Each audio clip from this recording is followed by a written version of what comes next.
বিশ্ব রাজনীতিতে একের পর এক বড় ধাক্কা। মার্কিন প্রেসিডেন্ট ডোনাল্ড ট্রাম্পের পর এবার ইরানের সামনে কার্যত নতি স্বীকার করল ইউরোপের চার পরাশক্তি যুক্তরাজ্য, ফ্রান্স, জার্মানি ও ইতালি। কাতার ও পাকিস্তানের মধ্যস্থতায় আমেরিকা ইরান ঐতিহাসিক চুক্তি সম্পন্ন হওয়ার ২৪ ঘন্টার মধ্যে এই চার দেশ যৌথ বিবৃতি দিয়ে জানিয়েছে তারা ইরানের ওপর থেকে সব ধরনের অর্থনৈতিক নিষেধাজ্ঞা তুলে নিতে সম্পূর্ণ প্রস্তুত। ইউরোপীয় নেতারা স্পষ্ট করেছেন ইরান যাতে পরমাণু অস্ত্র তৈরি করতে না পারে সেজন্য তারা জাতিসংঘ ও যুক্তরাষ্ট্রের সঙ্গে কাজ করবে। তবে তেহরান যদি চুক্তির শর্ত মেনে চলে তবে ইউরোপের বাজার ইরানের জন্য পুরোপুরি উন্মুক্ত করে দেওয়া হবে।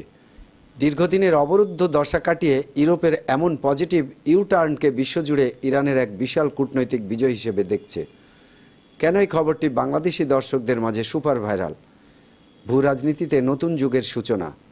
বছরের পর বছর ধরে চলা নিষেধাজ্ঞা এক ধাক্কায় উঠে যাওয়ার খবরে মুসলিম বিশ্বের নেটিজেনরা দারুণ উচ্ছ্বসিত। ইসরায়েলের একাকিত্ব, আমেরিকা ও ইউরোপের এই যৌথ সিদ্ধান্তের ফলে মধ্যপ্রাচ্যে নেতানিয়াহুর সরকার সম্পূর্ণ কোণঠাসা হয়ে পড়েছে, যা নিয়ে সোশ্যাল মিডিয়ায় চলছে ট্রল ও চুলচেরা বিশ্লেষণ। ইউরোপের এই সিদ্ধান্ত কি মধ্যপ্রাচ্যে স্থায়ী শান্তি এনে দেবে? কমেন্টে আপনার মূল্যবান মতামত জানান।